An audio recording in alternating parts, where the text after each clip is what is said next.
हा मुलांनो, मज्जेशीर खेळ खेळायचा का?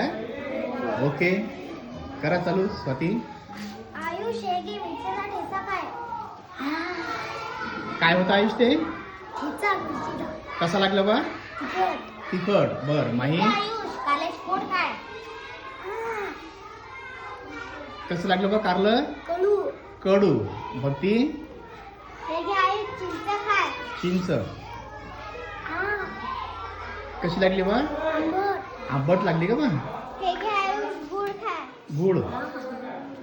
गोड लागला. गोड लागला. पूनम, तू काय देते बाळा आयुषला? आवळा. दे बरं. हे घे आयुष आवळा. तुरट लागला. कसा लागलं बा? तुरट. तुरट लागला. ओके, मस्त. आयुषनं आपल्याला खूप छान अभिनय करून दाखवला. काय स्वागत करायचं. थँक्यू.